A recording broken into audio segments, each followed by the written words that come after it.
December 20, 1943, the skies over Nazi Germany, 7 American B-17 flying fortresses, separated from their formation, faced an impossible situation: no fighter escort, no cloud cover, and closing in from all directions, over 200 German fighters. The odds were mathematical. The outcome seemed certain. Yet for the next 90 minutes these 7 bombers fought a running battle across German airspace that defied every tactical calculation. 6 crews would not make it home. 1 would. But survival came at a cost that no training manual could have prepared them for. This is not a story about heroism. This is a story about what happens when men realize they are already dead, and choose to keep fighting anyway. What does it take to fly through a sky filled with enemies? What decisions are made when every choice leads to the same end?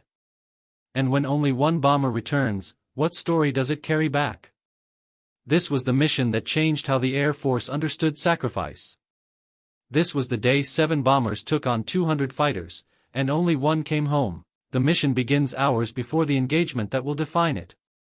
At 0430 hours on December 20, 1943, aircrew members of the 379th Bombardment Group are awakened at their base in Kimbolton, England.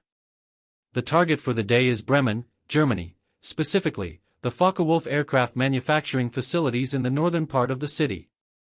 This is the 379th's 23rd combat mission. The group has been operational in the European theater since May 1943, flying B-17F and B-17G flying fortresses as part of the 8th Air Force's strategic bombing campaign against German industrial targets. The briefing begins at 0545 hours. The intelligence officer pulls back the curtain covering the wall map, revealing a red ribbon stretching from England across the North Sea, deep into German airspace, and terminating at Bremen. The room falls silent. Bremen is not new to the men, it has been hit multiple times, but it is always heavily defended. Expected opposition: 150 to 200 German fighters, primarily Messerschmitt Bf-109s and Focke-Wulf Fw-190s, operating from multiple airfields in northwestern Germany. Flak concentrations at the target are rated as intense and accurate. Escort fighters, P-47 Thunderbolts, will accompany the formation to the German border, but their range limitations mean they must turn back before the bombers reach the target. The B-17s will be on their own for approximately 90 minutes. The crews receive their aircraft assignments. 7 B-17s from the 379th will fly as part of a larger formation involving multiple bomb groups, over 500 heavy bombers in total. The plan is standard: maintain tight formation, mutual defensive fire from all aircraft, bomb the target, and return to base. Among the 7 aircraft assigned from the 379th, the crews are a mix of experienced and relatively new men. Some have completed 10 or 15 missions. Others are on their 5th or 6th. In the 8th Air Force, 25 missions constitute a combat tour. No one discusses the statistics, but everyone knows them. The odds of completing a full tour are less than 1 in 4. At 0715 hours, engines start. The B-17s taxi to the runway in sequence. Each aircraft carries a crew of 10, pilot, co-pilot, navigator, bombardier, flight engineer/top turret gunner, radio operator, ball turret gunner, 2 waist gunners, and tail gunner. Each bomber is loaded with approximately 6,000 pounds of bombs and carries over 2,700 gallons of fuel. Takeoff begins at 0740 hours. The heavily loaded bombers lumber down the runway, slowly gaining speed until they reach 120 miles per hour and lift into the gray English dawn. One by one, the 7 B-17s climb and begin forming up with the rest of the group. Formation assembly over England is a complex, time-consuming process. Multiple bomb groups must join together at designated altitudes and positions. The assembly can take over an hour. Radio silence is maintained except for essential communications. Aircraft identify their groups by colored flares and specific flight patterns. By 0900 hours, the formation is complete. Over 500 bombers are now flying in a massive combat box formation designed to maximize defensive firepower. Each group occupies a specific position. The 379th is positioned in the high squadron of the lead group. The armada turns east and heads toward the North Sea. At 10,000 feet, crew members go on oxygen. Gunners test-fire their weapons into the sea, short bursts to ensure functionality. The sound of .50 caliber machine guns echoes briefly, then stops. At 0945 hours, the formation crosses the enemy coast near the Frisian Islands. German radar has been tracking them since they left England. Luftwaffe fighter controllers are already scrambling interceptors. The P-47 escort fighters maintain position around the bomber formation, weaving above and to the sides. The Thunderbolts are formidable aircraft, but their range is limited. At the German border, they will reach their fuel limits and must turn back. At 1020 hours, the first German fighters appear, small dots against the clouds, rapidly growing larger. Messerschmitt Bf-109s and Focke-Wulf Fw-190s begin probing attacks, testing the formation's defensive fire. The bombers maintain strict formation discipline. Staying together is survival. A bomber that falls out of formation becomes an isolated target, subject to concentrated attacks it cannot survive. At 1035 hours, the P-47s reach their turnaround point. The escort leader radios, "This is as far as we go. Good luck." The Thunderbolts peel away, heading west toward England. The bomber formation continues east, alone. The German attacks intensify immediately. Fighters come in from all angles, head-on passes, beam attacks from the sides, attacks from below targeting the vulnerable belly. The sky fills with tracer fire, cannon shells, and the contrails of maneuvering aircraft. Inside the bombers, gunners track targets and fire in short, disciplined bursts. Spent shell casings pile up on the floor. The temperature at altitude is -40 degrees Fahrenheit. Guns jam from cold and must be cleared manually. At 1048 hours, one of the B-17s from the 379th takes heavy damage from a head-on attack. The No. 2 engine is hit and catches fire. The pilot feathers the propeller and activates the engine fire suppression system, but the damage is severe. The aircraft begins to lose altitude. The bomber falls behind the formation. German fighters swarm it immediately. The crew fights back, but the attacks are relentless. At 1052 hours, the aircraft breaks apart in mid-air. Parachutes are seen. The number of survivors is unknown. 6 B-17s from the 379th remain in formation. At 1055 hours, the formation encounters a concentrated frontal attack by an entire group of Bf-109s, approximately 30 fighters making simultaneous head-on passes. The closure speed is over 500 miles per hour. Gunners have only seconds to engage. A second B-17 from the 379th is hit. Cannon shells tear through the cockpit, killing both pilots instantly. The aircraft noses over into a steep dive. It does not pull out. No parachutes are observed. 5 bombers remain. The formation reaches the initial point, the final navigation checkpoint before the bomb run, at 1105 hours. From here, the bombers must fly straight and level for approximately 8 minutes to allow the bombardiers to synchronize their sights and release bombs accurately. During this time, evasive maneuvers are impossible. German flak batteries open fire. The sky fills with black bursts of exploding 88mm shells. The concussions rock the aircraft. Shrapnel tears through aluminum skin. Men are wounded. Systems fail. At 1112 hours, a third B-17 from the 379th takes a direct flak hit in the bomb bay. The aircraft explodes instantly, breaking into large pieces that tumble toward the ground. There are no survivors. 4 bombers remain. The bombardiers release their loads at 1113 hours. Bombs fall away, and the formation begins a slow turn to the southwest, the heading for home. But the mission is far from over. The return flight will take the formation back through the same airspace now swarming with German fighters. At 1118 hours, as the formation completes its turn, something catastrophic happens. A navigational error, a breakdown in radio communication, or simple misfortune, the exact cause is never fully determined, but the result is clear: 7 B-17s, including the 4 remaining aircraft from the 379th and 3 from another group, become separated from the main formation. They are now alone. 7 bombers. No escort. Deep in German airspace. And the German fighters have noticed. The current date is February 1, 2026.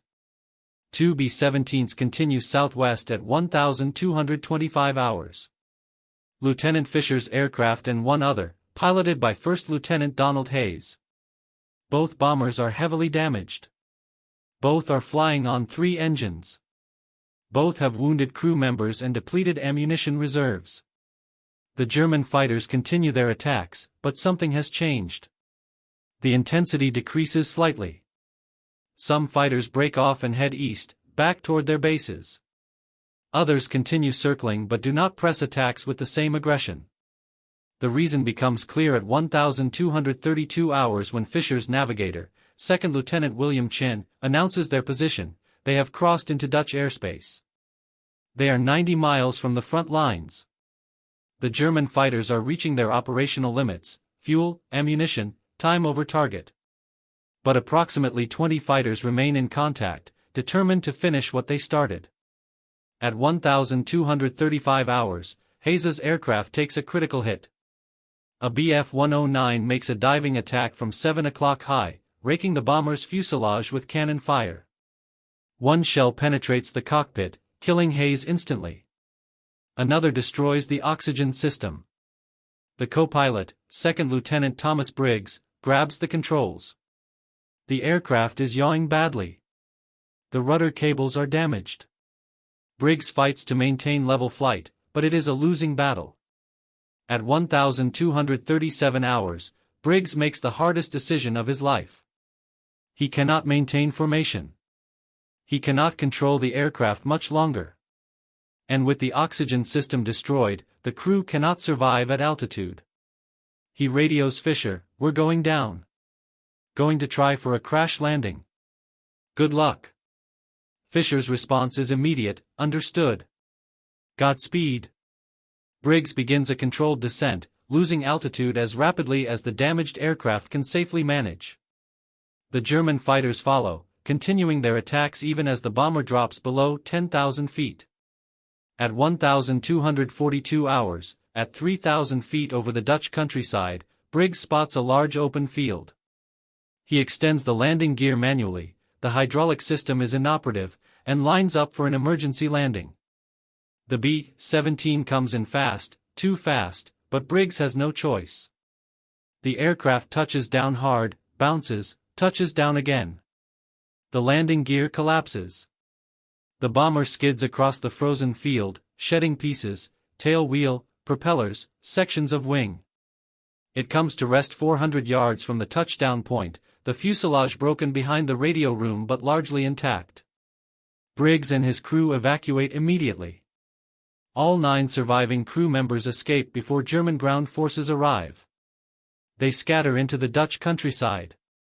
Over the next 2 weeks, 8 of them will be sheltered by the Dutch resistance and eventually return to England via the escape lines that run through Belgium and France. 1, the tail gunner, will be captured and spend the remainder of the war as a POW. But at 1,242 hours on December 20, 1943, as Hayes's bomber plows into the Dutch field, one fact becomes undeniable. Only one B-17 remains. Lieutenant Fisher's aircraft flies alone now, the sole survivor of the 7 bombers that became separated from the formation 80 minutes earlier. Approximately 15 German fighters continue to shadow the bomber, making periodic attacks but showing signs of fuel and ammunition exhaustion. Fisher's crew take stock of their situation. The damage is extensive, number 2 engine feathered and inoperative. Holes in both wings. Tail section riddled with bullet and cannon damage. Hydraulic system partially functional. Oxygen system functional but leaking. Casualties: the ball turret gunner, Sergeant Joseph Marino, is dead, killed by cannon fire during an attack at 1,205 hours. The radio operator, Sergeant Frank Wilson, is wounded in the leg but conscious and still manning his position. The right waist gunner, Sergeant Karl Novak, has shrapnel wounds in his shoulder but continues to man his weapon. Ammunition status: critically low. The nose guns are empty. The top turret has approximately 100 rounds remaining. The ball turret is inoperable. The waist guns have perhaps 200 rounds total. Only the tail guns have adequate ammunition, approximately 500 rounds. Fuel status: uncertain. The No. 2 engine failure has reduced fuel consumption, but battle damage may have punctured tanks. The fuel gauges are unreliable due to electrical damage. Navigator Chen estimates they have sufficient fuel to reach England, but it will be close. At 1,248 hours, the remaining German fighters make what appears to be a final coordinated attack. For Bf-109's approach from the bombers 6 o'clock, exploiting the setting sun to mask their approach. The tail gunner, Sergeant Philip Romano, spots them at 800 yards. He alerts the crew and prepares to engage. The fighters close to 400 yards. Romano opens fire. His tracers arc toward the lead Bf-109. The German pilot breaks left. Romano shifts fire to the second fighter. Hits are observed on the fighter's wing route. The Bf-109s press the attack, closing to 200 yards. Romano fires in short, controlled bursts, discipline maintained even as cannon shells tear past his position. The lead fighter's weapons flash. 20 mm rounds punch through the B-17's tail section. Romano feels the impacts through the aircraft structure. But he does not stop firing. At 150 yards, his rounds find the lead Bf-109's engine. Smoke trails from the fighter's cowling. The German pilot breaks off, diving away. The other 3 fighters follow. Romano watches them recede into the distance. They do not return. At 1,252 hours, the sky around Fischer's bomber is empty. No German fighters are visible. The crew remains at battle stations, weapons trained outward, but the attacks have stopped. They are 60 miles from friendly lines. Fischer maintains course and altitude. The bomber flies steadily southwest, 3 engines droning, the 4th propeller feathered and motionless. Inside the aircraft, the crew tends to the wounded, checks equipment, and counts remaining ammunition. No one speaks of the other 6 bombers. Not yet. There will be time for that later, if they survive. At 1,305 hours, Navigator Chen announces, approaching front lines. We should see Allied fighters any minute. The front lines in this sector run roughly north-south through Belgium and the Netherlands.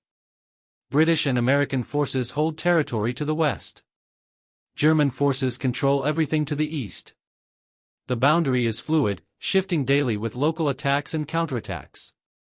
At 1,308 hours, 2 aircraft appear at 10 o'clock level, small, fast, closing rapidly.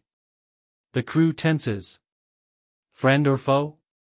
Identification at distance is nearly impossible. Fischer orders, hold fire unless they show hostile intent.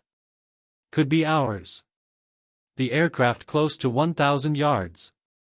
Then 800. Fischer strains to identify them through the damaged cockpit glass. At 600 yards, recognition, RAF Spitfires. British fighters on patrol. The Spitfires pull alongside, 1 on each wing. The lead pilot waves, a gesture visible through his canopy. He points west and makes a follow-me gesture. Fischer acknowledges with a thumbs up. The Spitfires escort the damaged B-17 across the front lines and into Allied airspace. At 1,315 hours, Navigator Chen confirms their position. They are over Belgium, 30 miles behind friendly lines. At 1,320 hours, the Spitfires waggle their wings in farewell and peel away, returning to their patrol area. Fischer's bomber continues alone, heading northwest toward England. The navigator calculates a new course direct to the nearest emergency airfield, a British base at Manston on the southeastern coast of England. Manston is designated for emergency landings, equipped with extended runways and full medical facilities. The flight across Belgium and the English Channel is uneventful. The crew remains vigilant, but the immediate danger has passed. They are in Allied airspace now, surrounded by friendly fighters and anti-aircraft defenses. At 1,355 hours, the English coast appears ahead, white cliffs emerging from the grey winter sea. At 1,402 hours, Fisher radios Manston Tower, this is Army 29470, emergency aircraft inbound. 3 engines, battle damage, 2 wounded aboard, request priority landing. The tower response is immediate, 29470, Manston Tower, you are cleared for immediate landing runway 23. Emergency crew standing by. Call final. Fisher sets up the approach. The landing gear extends, hydraulics are functional enough for this critical task. The flaps deploy partially. The bomber descends through 2,000 feet, then 1,000, then 500.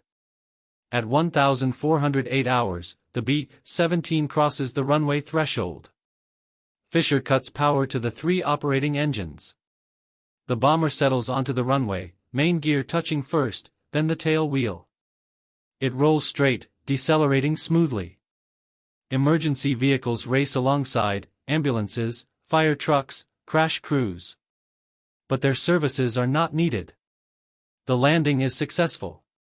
At 1,410 hours, Fisher brings the bomber to a stop at the end of the runway. He shuts down the engines. The sudden silence is profound. For 90 minutes, the crew has lived inside a world of engine noise, gunfire, explosions, and radio chatter. Now, in the silence, reality settles. 6 bombers did not return. 60 men, pilots, navigators, bombardiers, gunners, engineers, are dead, missing, or captured. 1 bomber made it home. 10 men survived. Fisher sits in the pilot's seat for a long moment, hands still on the controls. Then he removes his oxygen mask, unbuckles his harness, and stands. "Let's get out," he says quietly. The crew exits through the waste door. Medical personnel immediately tend to the wounded. Intelligence officers approach, clipboards ready, preparing to debrief the crew on what happened. But before any of that, Fisher walks to the tail of his aircraft. He looks at the damage, hundreds of bullet holes, cannon shell impacts, entire sections of aluminum skin torn away. The tail gunner's position is shredded, yet Sergeant Romano is standing beside the aircraft, smoking a cigarette, unhurt. "How many did you get?" Fisher asks. Romano shrugs. 2 confirmed. Maybe a 3rd damaged. I stopped counting after a while. Fisher nods. "You saved us." "Multiple times." "We saved each other, sir." "That's how it works." The debriefing takes place 2 hours later in a small office at Manston. Fisher and his crew sit across from 2 intelligence officers and a chaplain. They describe the mission chronologically: the separation from the main formation, the sustained attacks, the loss of the other 6 bombers, the running fight across German and Dutch airspace. The intelligence officers take notes. They ask specific questions: types of enemy aircraft, attack patterns, estimated numbers, results of defensive fire. When the debriefing concludes, the senior intelligence officer, a major with pilot's wings, sets down his pen and looks at Fisher.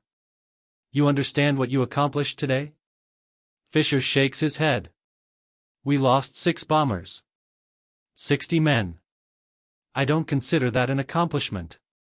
The major's expression is grave. "You were outnumbered 30 to 1. Against those odds, survival itself is extraordinary. You brought your crew home. That matters." Fisher does not respond. The weight of 60 lost men sits too heavily for words. The crew is released and transported back to their home base at Kimbolton. They arrive after midnight. The base is quiet. Most personnel are asleep. But in the operations building, a clerk is updating the mission board, a large board listing all aircraft by tail number and crew, marked either returned or missing. 6 entries from the 379th Bombardment Group are marked missing. 1 is marked returned. Lieutenant Fisher sees the board and stops. He stares at it for a long time. Then he turns and walks to the barracks, where he will attempt to sleep and fail, because the faces of 60 men who did not return will not leave his mind. This is December 20, 1943. 7 bombers took on 200 fighters. Only one returned. The mission achieved its tactical objective. Bremen was bombed. But the cost, across the entire operation, not just the 7 separated bombers, was severe. The 8th Air Force lost 27 bombers that day. Over 270 men were killed, missing, or captured. The lessons learned from missions like this one would eventually lead to changes in tactics: better fighter escort with longer-range P-51 Mustangs, improved formation flying techniques, enhanced defensive armament. But those changes came too late for the 60 men lost on December 20. Lieutenant Robert Fisher completed his combat tour 4 months later, in April 1944. He returned to the United States and served as a flight instructor for the remainder of the war. He rarely spoke of the mission. In his personal papers, discovered after his death in 1987, there is a single entry from December 20, 1943, 7 became 1. I cannot explain why we survived and they did not. I do not believe there is an explanation. We flew. We fought. We came home. 60 men did not. I will carry them for the rest of my life. That is the story. Not heroism. Not glory. Just men doing an impossible job, most of whom did not survive, and the one crew that did, carrying the weight of those who fell.